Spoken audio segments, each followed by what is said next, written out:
Hello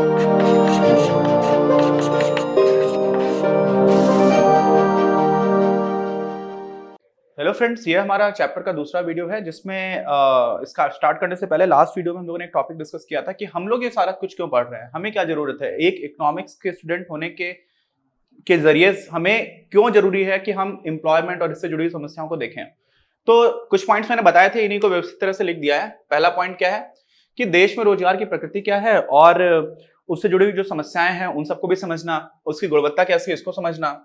साथ में दूसरा जो पॉइंट था वो भी मैंने डिस्कस किया हुआ था, मानव संसाधन के उपयोग की योजनाएं बनाना कि किस तरह की एजुकेशन हो, किस तरह का स्किल्स दिए जाए लोगों को, कहाँ कहाँ पर ज्यादा जॉब अपॉर्चुनिटीज हैं, कहाँ पर जॉब देना और किस दिशा में काम करना ज्यादा इंपॉर्टेंट है, ये सारी चीजों को प्लान करना। अच्छा, ये पॉइंट एक तीसरा था कि अलग अलग तरह की इंडस्ट्रीज हैं, अलग अलग तरह के सेक्टर्स हैं, बहुत सारे उद्योग हैं, बहुत सारे सेक्टर्स हैं, क्षेत्रक हैं, उनका राष्ट्रीय आय में, टोटल जीडीपी में या जीएनपी में या नेशनल इनकम में, अब राष्ट्रीय तो नेशनल इनकम हो गई, लेकिन उन तीनों में क्या क्या अंतर होता है हम लोग ये मैक्रो इकोनॉमिक्स में पढ़ेंगे कक्षा 12 में। तो उसमें क्या योगदान है, कौन सा, उससे क्या समझ आता है कि कौन सा सेक्टर कितना ज्यादा इंपॉर्टेंट है, कौन से सेक्टर में अगर ये चीज हो गई तो इतने लोगों का नुकसान हो जाएगा, या ये चीज कर दे तो इतने सारे लोगों को जॉब मिल सकता है, इतने लोगों का फायदा हो सकता है, तो उसको भी समझना। और साथ में एक और चीज है एम्प्लॉयमेंट से जुड़ी हुई जिसको समझना थोड़ा इंपॉर्टेंट है कि आप कोई काम कर रहे हैं और आपको उस काम के बदले कितने पैसे मिलेंगे, ये कैसे डिसाइड होता है। तो मार्केट फोर्सेस से होता है, जिसकी सप्लाई कितनी, किसकी डिमांड कितनी है। मार्केट फोर्सेस को छोड़ करके भी बहुत सारी जगह पर नेटवर्किंग है, आप इन लोगों को जानते हैं, आपका कॉन्टेक्ट किससे है, आपने किससे बात कर ली, बहुत सारे ऐसे फैक्टर्स हैं जो भी मिलकर के मजदूरी दर या फिर आपकी आय कितनी रहेगी, आमदनी कितनी रहेगी, ये सब निर्धारित करते हैं। और ऐसी स्थिति में जो हमारे समाज का सीमांत वर्ग है, जो मार्जिनल लोग हैं, मार्जिनल समझते हैं, जो एकदम हाशिए पर हैं समाज के, जिनकी आर्थिक स्थिति कम अच्छी है, शैक्षिक स्थिति अच्छी नहीं है, उनके आपस में कनेक्शंस, और बड़े बड़े लोगों का मतलब है ऐसा नहीं कि बहुत बड़े लोग हैं या कुछ महान लोग हैं, बड़े बड़े लोगों का मतलब जो आर्थिक दृष्टि से काफी मजबूत लोग हैं, उनके साथ उनका कनेक्शन अच्छा तो है नहीं। तो ऐसी स्थिति में वो हर तरफ से हाशिए पर हैं। जो भी सोशल पैरामीटर्स हैं, जैसे शिक्षा कितनी है, आमदनी कितनी है, बाकी कुछ उनके पास ऐसा हो जिसको समाज बहुत अप्रिशिएट करता हो, जब ऐसे लोगों के पास ये सारी चीजें नहीं होती हैं तो उनका काफी बुरी तरह से आर्थिक शोषण हो रहा होता है। और आर्थिक शोषण से ही सामाजिक शोषण भी लिंक्ड हो जाता है कई बार।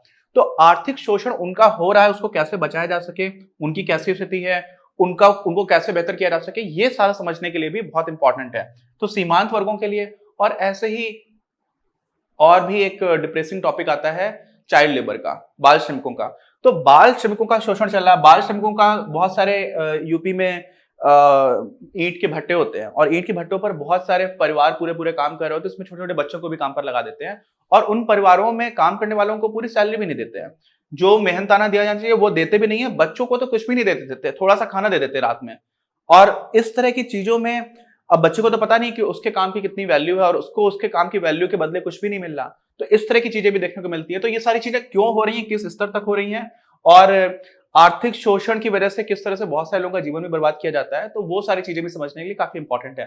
तो चलिए, ये हम लोगों का एक तरह से लास्ट वीडियो का एक टॉपिक था जिसको थोड़ा व्यवस्थित करके देख लिया। अब इसी चैप्टर को आगे करते हैं। वर्कर्स और एम्प्लॉयमेंट की बात करने से पहले एक छोटा सा कॉन्सेप्ट है, इसको बहुत ध्यान से समझिए। दुखद है कि एनसीईआरटी बुक में गलत दे रखा है, और हिंदी और इंग्लिश दोनों ही किताबों में गलत दे रखा है। कई बार मैंने ऐसा देखा है कि जो इंग्लिश बुक्स हैं उसमें गलती नहीं होती है, हिंदी बुक्स में रहती है, लेकिन इसमें कॉन्सेप्चुअल लेवल पर गलती है, इसलिए बहुत ध्यान से समझिएगा। बुक में ये पोर्शन गलत है। क्या पोर्शन की बात कर रहा हूं मैं? जीडीपी, सकल घरेलू उत्पाद, और सकल राष्ट्रीय उत्पाद, जीएनपी, ग्रॉस नेशनल प्रोडक्ट की बात कर रहा हूं। किसकी बात कर रहा हूं?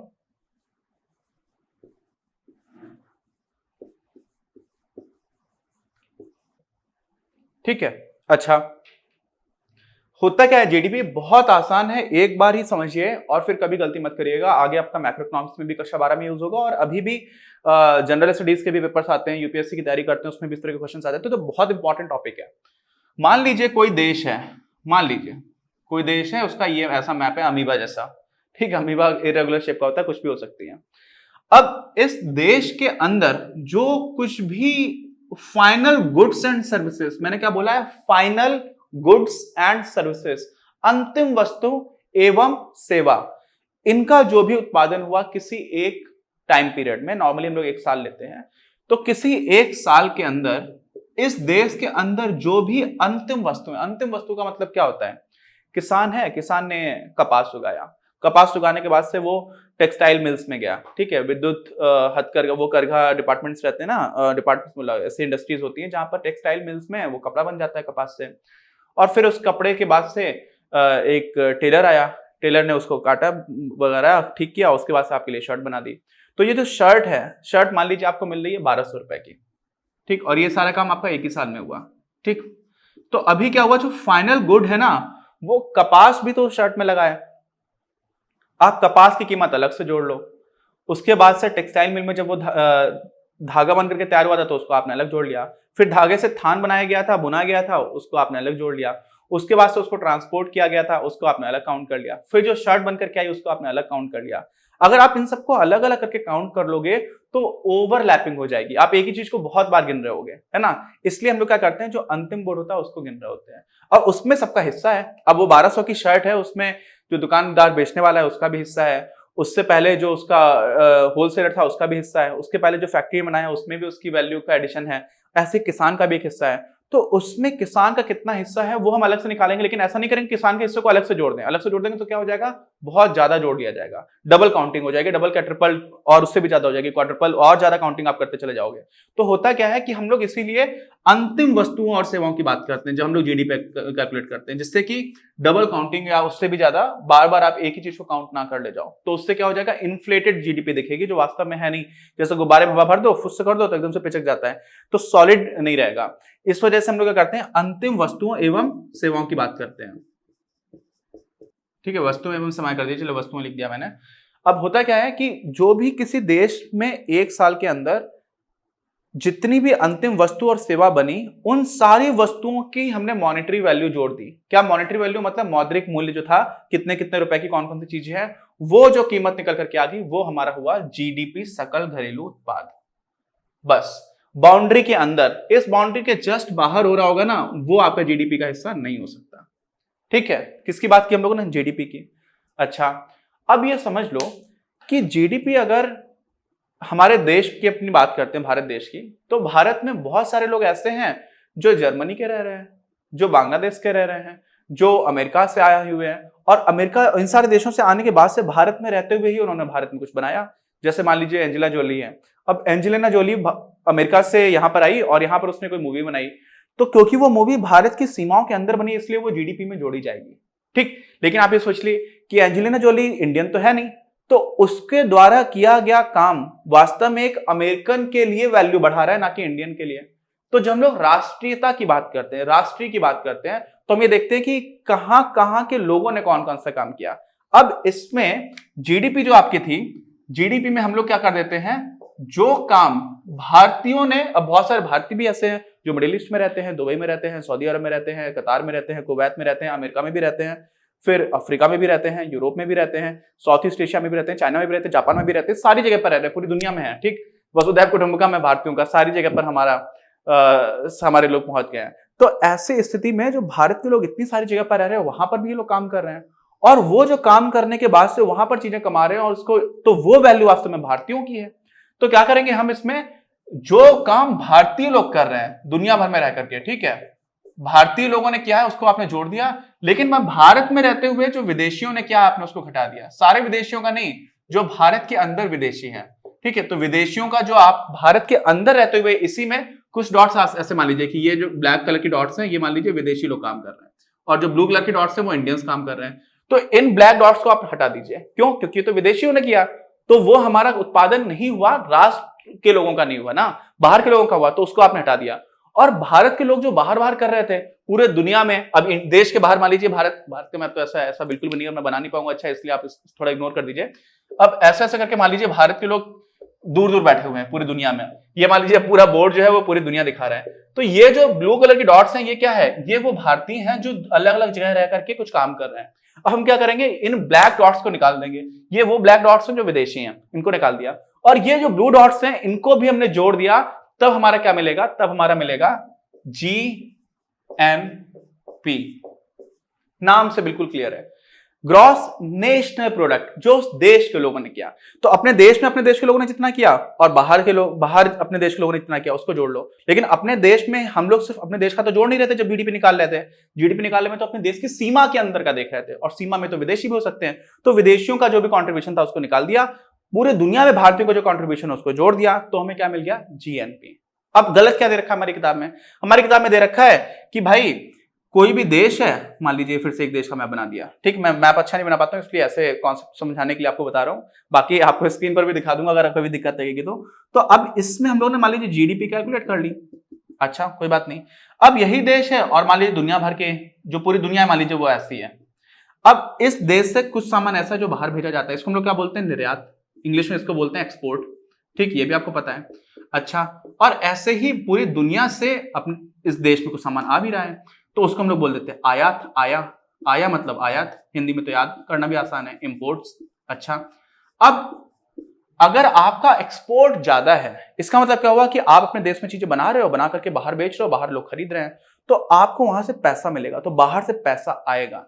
निर्यात आप कर रहे हो तो बाहर से आप सामान खरीद रहे हो तो आप पैसा बाहर भेजोगे, तो पैसा अगर आपके देश में ज्यादा आ रहा है यानी तब कब ज्यादा आएगा? जब जो एक्सपोर्ट्स हैं उनकी वैल्यू ज्यादा होगी, ठीक। तो जब एक्सपोर्ट्स की वैल्यू ज्यादा है, किसकी वैल्यू? एक्सपोर्ट्स की, निर्यात की, तो हम लोग क्या बोल देते हैं? तो हम लोग बोल देते हैं कि एक्सपोर्ट ज्यादा है, किससे?